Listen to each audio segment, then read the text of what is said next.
पिछले लेक्चर में आपने देखा कि कैसे जुल्मत यानी डेमोनिक यानी तामसिक ताकतें हर वो काम करने की ओर इंसान को प्रेरित करती हैं जिसको करने से नूर के नुमाइंदों या दिव्य आत्माओं यानी अवतारों द्वारा या फिर उनके माध्यम से हम तक आई डिवाइन किताबों में मना किया गया है। और इस प्रकार मोक्ष प्राप्ति के लिए जो कुछ करने को कहा गया उससे दूर खींचने के लिए अपनी तमाम कोशिशें लगाए रहती हैं। मोहम्मद नामी जिस पुस्तिका का हम उत्तर दे रहे हैं उसके पहले ही पेज पर दी गई फोटो के माध्यम से जिसमें ऐसा संदेश देने की कोशिश थी जैसे दी गई फोटो अवतार मोहम्मद की हो, हमने दिखाया कि वो फोटो जिसमें अवतार मोहम्मद को हाथ में शराब का जाम लिए और पास में शराब की सुराही दिखाई गई है झूठ पर आधारित है, क्योंकि अवतार मोहम्मद ने अपनी तमाम जिंदगी में कभी भी शराब को हाथ नहीं लगाया। इस हद तक कि शराब से दूरी जैसे शब्द आज मुसलमानों से जुड़ गए हैं, इस हद तक कि जो मुसलमान शराब पीते भी हैं वो सब बखूबी जानते हैं कि इस्लाम में शराब से दूरी बनाने को कहा गया है।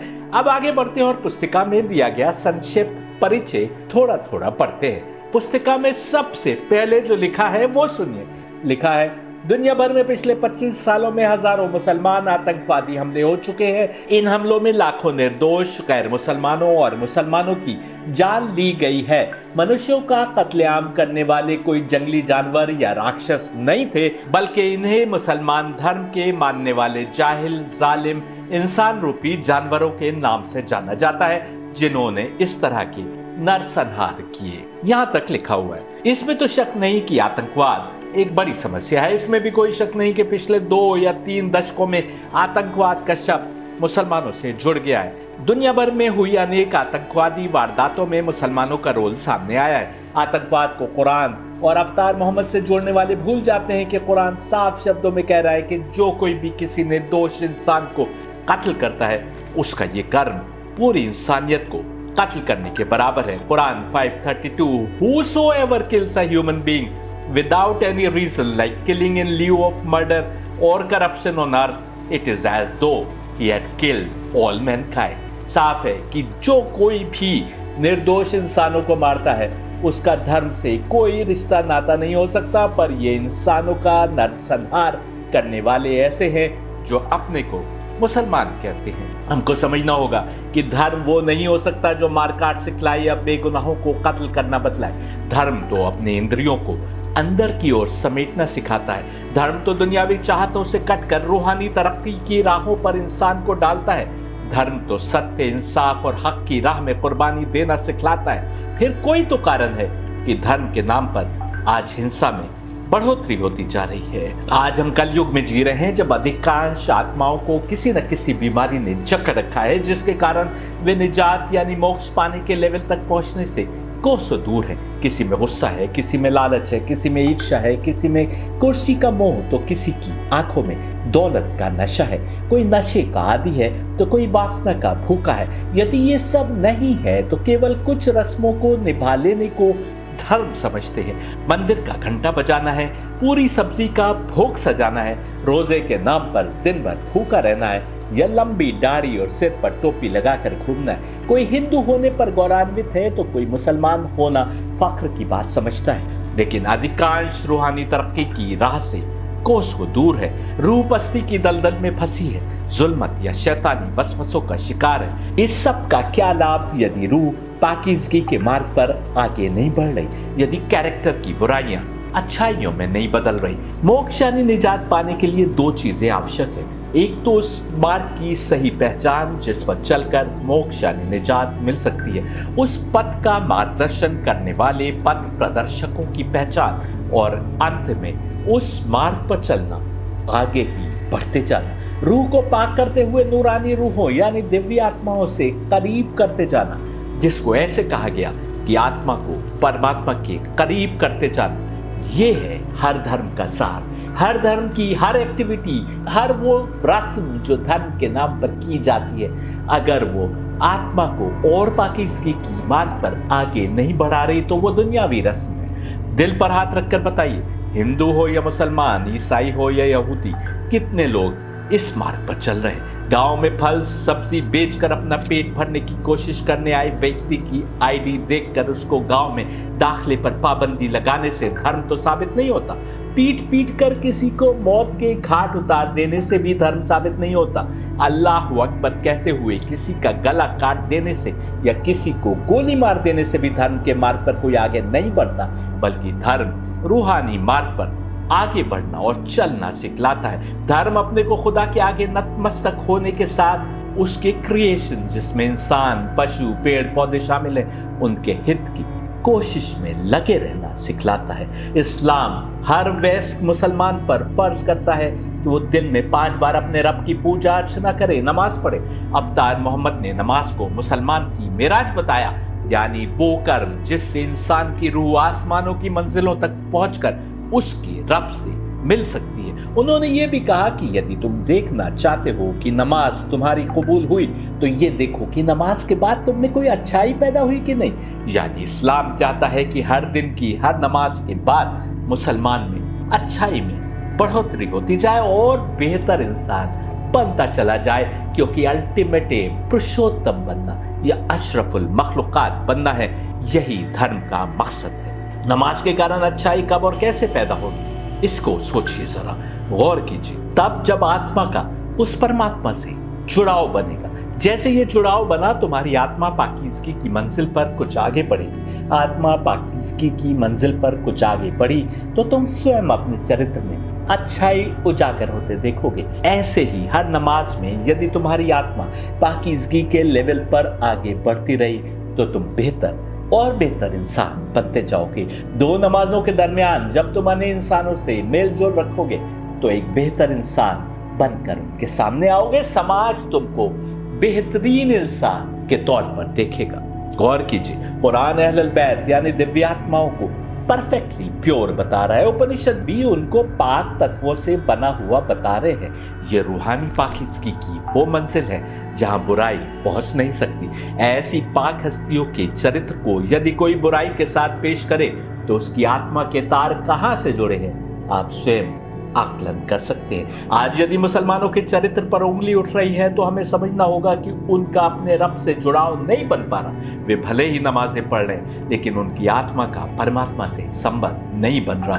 तमस यानी जुल्मत उनकी आत्मा को ऐसे वश में किए है कि वो आगे नहीं बढ़ पा रहे हैं रूहानी तरक्की के रास्ते पर। यदि मुसलमान बुराइयों में घिरे दिखाई दे रहे हैं तो इसका अर्थ साफ है कि उन्होंने उन परफेक्टली प्योर हस्तियों से नाता नहीं जोड़ा जो उनकी बेहतरी का मार्ग बताने हेतु आई थी। वे अवतार मोहम्मद का नाम तो ले रहे, लेकिन उनके बताए दीन से, उनके बताए रास्ते से कोसों दूर है। मुसलमान भी कलयुग में उतना ही धर्म से दूर है जितना ने, शायद ज्यादा, क्योंकि मार काट करते तो यही दिखाई देते हैं। यह होना भी था क्योंकि अवतार मोहम्मद ने अपनी जिंदगी में ही बतला दिया था कि मैं तुम्हारे दरमियान 2 चीजें छोड़े जा रहा हूं, एक अल्लाह की ओर से आई किताब और दूसरे अहलुल बैत यानी वेद की दिव्य आत्माएं। यदि तुम इनसे जुड़ाव बनाए रखोगे तो कभी गुमराह नहीं होगे। उधर हिंदुओं ने उन दिव्य आत्माओं के नाम पर हर तरीके की कहानी बना ली, लेकिन उनकी समझ भूल गए। यही तो तमस करता आया है हर जमाने में। सही मुस्लिम हदीस 2408 देखिए, I am living behind 2 things, the book of Allah and the Ahlul Bayt. You will never go astray as long as you hold fast on to them. अहलुल बैत के बिना कुरान समझना भी मुमकिन नहीं था।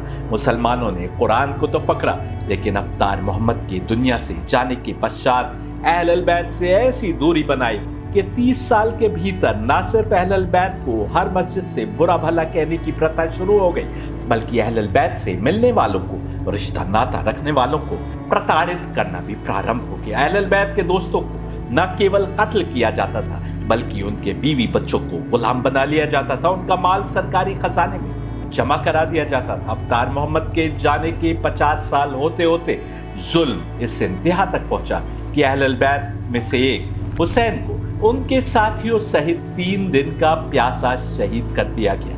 अहलुल बैत का दामन छोड़कर मुसलमान रूहानियत के मार्ग से दुनिया परस्ती के मार्ग पर लग गए। दूसरी तरफ अपने को इन्हीं अहलुल बैत का शिया कहने वालों ने इनका नाम तो खूब जपा, लेकिन वो भी इनकी टीचिंग से इनकी सही समझ से, जो असल में उसी एक कादिर मुतलक खुदा की इबादत की तरफ ले जाने के लिए इंसान को रास्ता दिखा रही थी, कोसों दूर आ गए। फिर ये कहना कि मुसलमान अवतार मोहम्मद के दीन पर हैं, कहां तक सही है? ये उतने ही दुनिया परस्त हैं जितने कि दूसरे।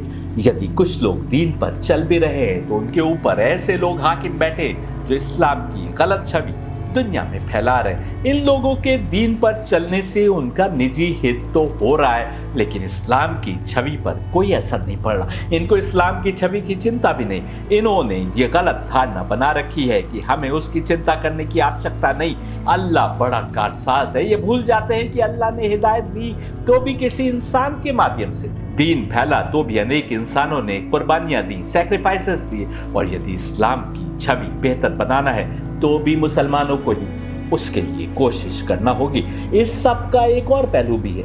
हिलरी क्लिंटन का वक्तव्य सबके सामने है कि अलकायदा को खड़ा करने में हमारा हाथ है। सबको पता है कि ओसामा बिन लादेन को किसने इतना ताकतवर बनाया कि वो अपने आकाओं के ही खिलाफ युद्ध पर उतर आए। मिडिल ईस्ट में तेल के जखीरों पर कब्जा करने में पश्चिमी देशों ने कोई कसर नहीं छोड़ी।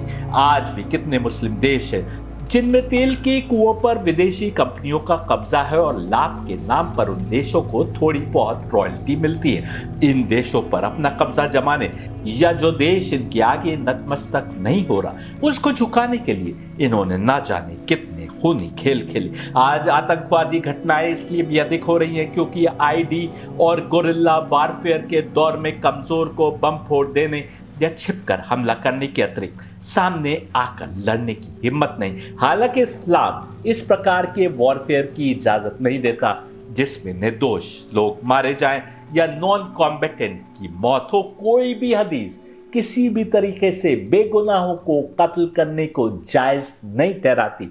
फिर अगर आतंकवादी किसी पब्लिक प्लेस के ऊपर बम विस्फोट करते हैं जहां बेगुनाह नॉन कॉम्बेटेंट मारे जाते हैं तो उसको किसी भी तरीके से इस्लाम से जोड़कर नहीं देखा जा सकता। सवाल ये उठता है कि यदि यहूदी या ईसाई देश किसी दूसरे देश के रिसोर्सेज पर कब्जा करने के लिए कोई कार्रवाई करते हैं तो क्या उन्हें ईसाई या यहूदियों का युद्ध नाम दिया जाता है? लेकिन यदि उस अलकायदा या ओसामा बिन लादेन से, जिसको इन्होंने ही लड़ने के काबिल बनाया, उससे लड़ने कुछ मुस्लिम संगठन खड़े हो जाते हैं तो ये धर्म युद्ध ठहराया जाता है। 1788 में जब पहली बार यूरोपियन सेटलर्स ने ऑस्ट्रेलिया की धरती पर कदम रखा तो वहां लाखों एबोरिजिन्स रह रहे थे। यूरोपियन ईसाई वहां पहुंचे तो उन्होंने ऐसे हालात पैदा किए कि हजारों बीमारियों से मारे गए। अन्य हजारों को इन्होंने बड़ी बेदर्दी से मार डाला।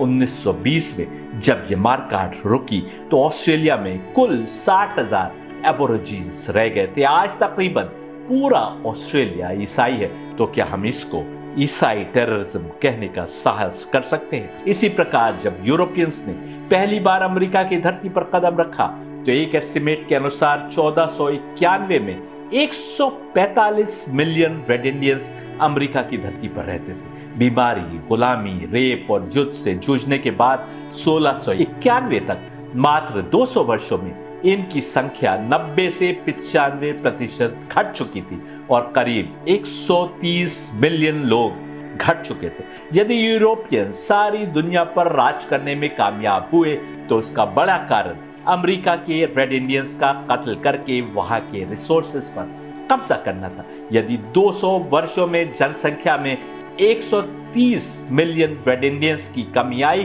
तो इसका यह अर्थ नहीं है कि 130 मिलियन ही मारे गए। इस दौरान जितने नए बच्चे पैदा हुए होंगे उनकी संख्या का विवरण किसी के पास नहीं है। आज पूरे अमेरिका में ईसाइयत का बोलबाला है। यदि रेड इंडियंस इस हालत में बचे होते कि इतिहास लिखने पर उनका वश होता तो इससे बड़ा आतंकवाद क्या हो सकता था? जुल्मत के शिकार ये भी, जुल्मत के शिकार वो भी। तुम इनको बुरा कहो, उनको छोड़ दो।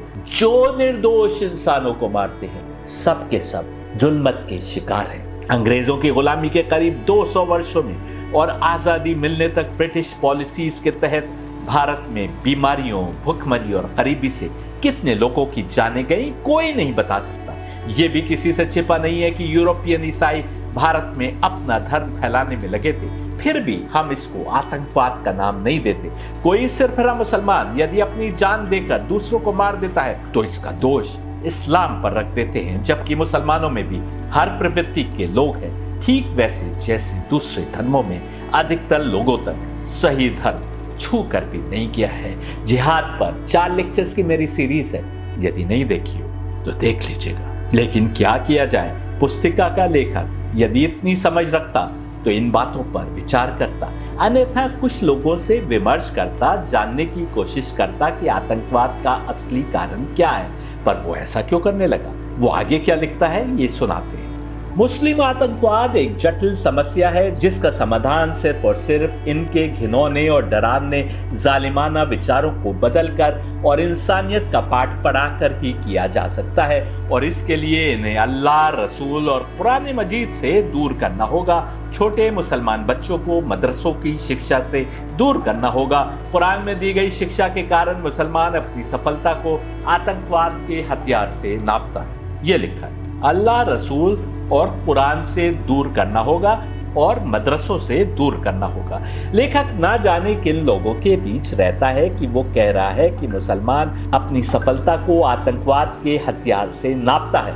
अधिकांश मुसलमान भी औरों की तरह मेहनत मजदूरी करके अपने परिवार के लालन पालन में व्यस्त हैं।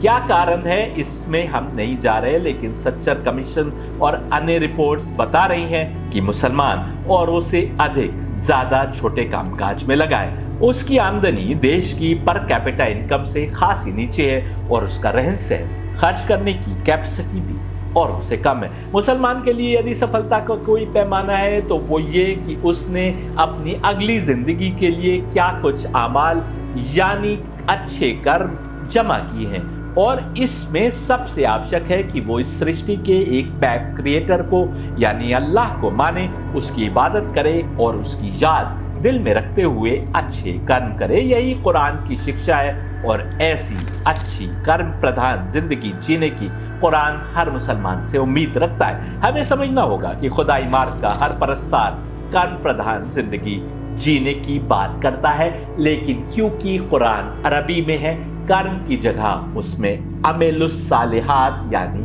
अच्छे कर्म, राइटियस डीड्स करके बात की गई है। देखिए केवल कुछ आयतें कुरान में से इस बारे। कुरान सूरह अल कहफ 18:107 Indeed those who have believed and done righteous deeds they will have the gardens of paradise for their entertainment। उस सारी सृष्टि के क्रिएटर पर ईमान लाना और अच्छे कर्म करना, इसी के फलस्वरूप इनाम के रूप में उन्हें स्वर्ग के बागों में स्थान मिलेगा। और ये इनाम हर किसी के लिए है जो खुदा में विश्वास रखता है और उसकी याद में अच्छे कर्म करता है। कृष्ण भी यही कह रहे हैं जब वो गीता में सात्विक, राजसिक और तामसिक गुणों में किए गए कर्मों का अंतर समझा रहे हैं। सात्विक कर्म राइटियस डीड्स हैं, अमेलुस सालिहात हैं, जिनकी कुरान जगह जगह बात कर रहा है। कुरान सूरह अल बकरा 282 and those who believe in the oneness of Allah and do righteous deeds they are the dwellers of paradise, they will dwell therein forever। एक और आयत देखिए, एक खुदा के मार्ग को जानने वाला ही सात्विक कर्म करेगा। जो उस सत्य मार्ग को नहीं पहचानता उसके कर्म सात्विक नहीं हो सकते। ये गीता से साबित है। ये ईमान रखते हुए यदि कोई अच्छे कर्म कर रहा है तो वही स्वर्ग में जगह पाएगा, जहां वो हमेशा हमेशा के लिए रहेगा, स्थान पाएगा। हमेशा के लिए स्वर्ग में वही रहेगा जिसने मोक्ष यानी निजात यानी सैल्वेशन को पाया, क्योंकि जिसने मोक्ष यानी निजात यानी सैल्वेशन को नहीं पाया वो तो गीता के अनुसार फिर से वापस दुनिया में भेज दिया जाएगा। Gita 9:29 I regard all beings equally. To me there is none hateful or dear. They however who worship with devotion, they are in me and I too am in them. I regard all beings equally.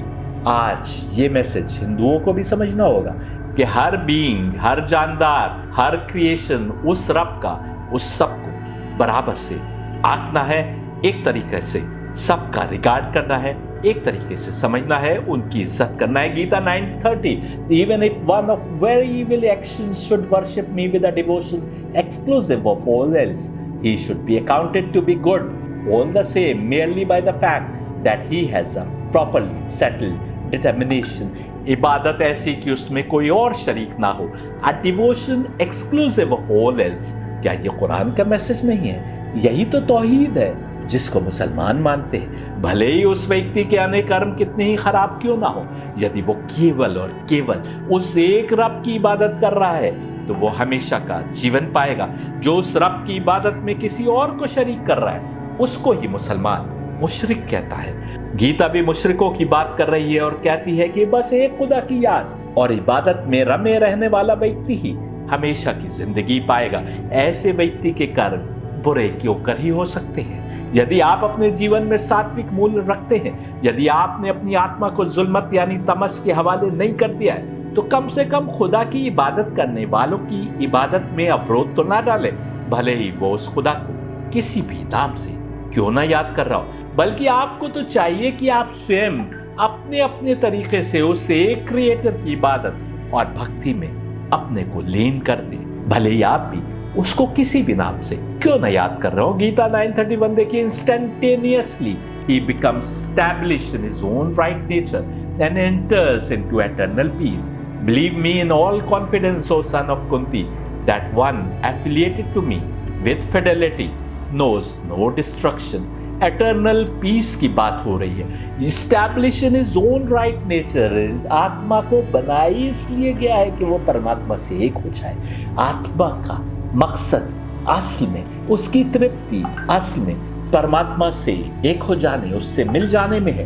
हम यही नहीं समझ पाते, हम इधर उधर भटकते रहते हैं आत्मा की संतुष्टि के लिए। कभी दौलत के पीछे भागते हैं, कभी औरत के पीछे भागते हैं, कभी सोने के पीछे, ताकत के पीछे, ईगो के पीछे, अलग अलग रस्मों के पीछे। लेकिन आत्मा को पाकीज़गी की मार्ग पर आगे बढ़ाएंगे तब वो संतुष्टि की मार्ग पर आगे चढ़ेगी। गीता भी एटर्नल पीस की वैसे ही बात कर रही है, हमेशा हमेशा के लिए शांति, ठीक वैसे जैसे कुरान स्वर्ग में हमेशा हमेशा के लिए रहने की बात कर रहा है। गीता 9:20-21 देखिए, no words of the three Vedas, soma drinkers, purified from sin, worshipping by sacrifices, pray of me the way to heaven.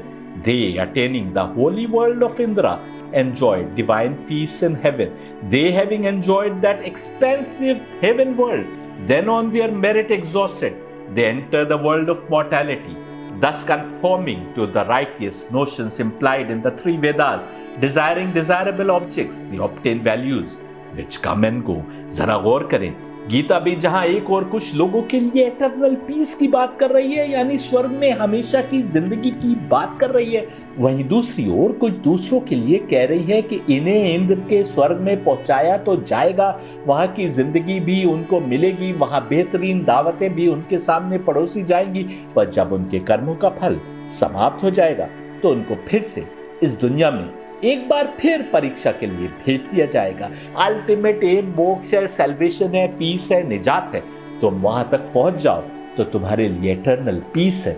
अगर नहीं पा पाए तो तुमको कर्मों का फल जब तक तो मिलेगा जब तक कि तुमने जिस प्रकार के कर्म कर रखे हैं उसका पूरा पूरा फल तुमको नहीं मिल जाता। लेकिन फिर तुमको इम्तिहान के लिए फिर से अगली दुनिया में भेज दिया जाएगा।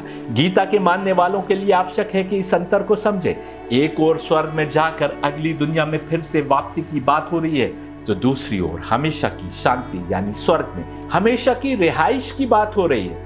अंतर आप स्वयं समझ लेंगे। भले ही कोई व्यक्ति हमारी नजर में बहुत बुरा है, यदि उसने डिवाइन क्रिएशन प्लान को समझते हुए एक रब की भक्ति और इबादत की और उस एक रब की इबादत में किसी दूसरे को शरीक नहीं किया, तो वो हमेशा के लिए स्वर्ग में शांति का जीवन व्यतीत करेगा। लेकिन यदि कोई तीनों वेदों को जानता है, यानी देवताओं को पहचानता है जो मोक्ष का रास्ता बताने वाले हैं, जो रस्सी है उस मार्ग की जिनका उल्लेख वेदों में किया गया है, अपने को गुनाहों से बचाए रखता है, पूजा भी करता है, स्वर्ग में जाने की न केवल कामना रखता है बल्कि दुआ भी यही मांगता है, लेकिन देवताओं से आगे बढ़कर अपनी इबादतों को एक खुदा तक नहीं पहुंचाया या उस एक के बराबर अन्य को शरीक किया, तो उसको इंद्र के स्वर्ग में भेजा तो जाएगा, क्योंकि उसने अच्छे कर्म किए हैं। वहां की तमाम एंजॉयमेंट और डिवाइन भोज भी उनके सामने परोसे जाएंगे, पर जब उसको उसके कर्मों का हिसाब मिल चुकेगा तो उसे वापस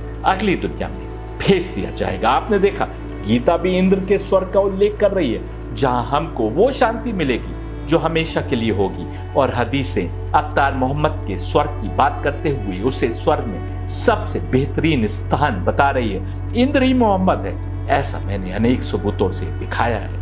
आइए कुछ और आयतें देखते हैं जिसमें कुरान अच्छे कर्म करने की बात कर रहा है। कुरान सूरह अल इमरान 357, and as for those who believe in the oneness of Allah and do righteous deeds, Allah will pay them their reward in full and Allah does not like the जालिमीन। जुल्म करने वालों को अल्लाह पसंद नहीं करता। साफ कहा जा रहा है कि जो ईमान रखता है और अच्छे कर्म करता है, अल्लाह की ओर से उनको पूरा इनाम मिलेगा। शर्त यह है कि एक खुदा पर यकीन रखते हुए अच्छे कर्म करे।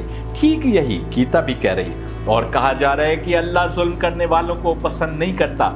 जो इस सृष्टि के एक रब के साथ दूसरों को जोड़ते हैं या बुरे कर्म करते हैं, वे जालिम हैं। जुल्म की असली परिभाषा होती है किसी चीज को उसके असल स्थान से हटाना।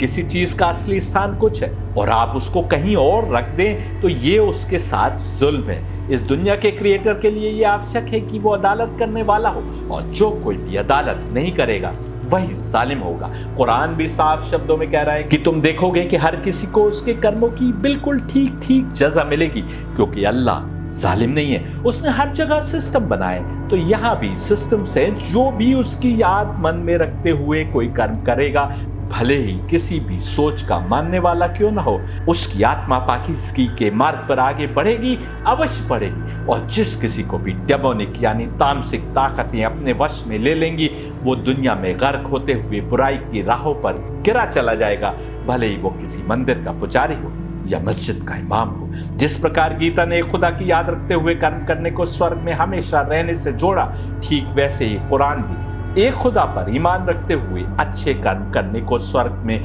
हमेशा रहने से जोड़ रहा है। कहा जा रहा है कि अल्लाह ने जो वादा कर लिया वो सच्चा है, और किसका वक्तव्य अल्लाह से अधिक सच्चा हो सकता है। कुरान सूरह an-Nisa 4:122, but those who believe in the oneness of Allah and do deeds of righteousness, we shall admit them to the gardens under which rivers flow, that is in the paradise, to dwell therein forever. Allah's promise is the truth, and whose words can be truer than those of Allah? सूरह 103 की तीसरी आयत भी अच्छे कर्म को यकीन के साथ जोड़ रही है। ये यकीन होगा एक क्रिएटर पर, उसके क्रिएशन प्लान पर, जिसमें उसके द्वारा हिदायत के लिए भेजे गए नुमाइंदे और उस तक पहुंचने के पथ की पहचान भी शामिल है।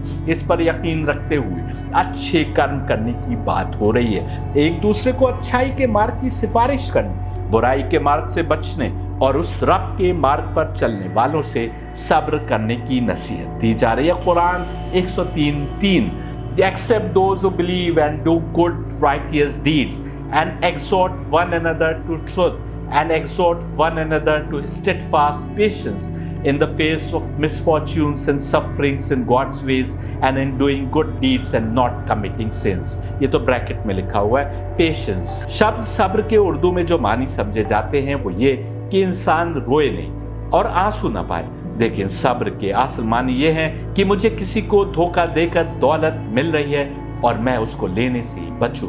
मुझे कोई औरत बड़ी हसीन लग रही है और मैं इसलिए उसकी ओर निगाह ना करूं कि वो रिश्ता जायज नहीं। मुझे सत्य मार्ग पर चलने में कठिनाई दिख रही हो, लेकिन मैं फिर भी उस मार्ग पर चलूं। सब्र ये भी हो सकता है कि यदि सत्य मार्ग पर चलने से मुझ पर कुछ परेशानियां आए, कोई मुझे तकलीफ दे या जख्म दे, तो भी सत्य मार्ग पर चलते रहने में बेहतरी समझूं और उस मार्ग पर अटक रहूं।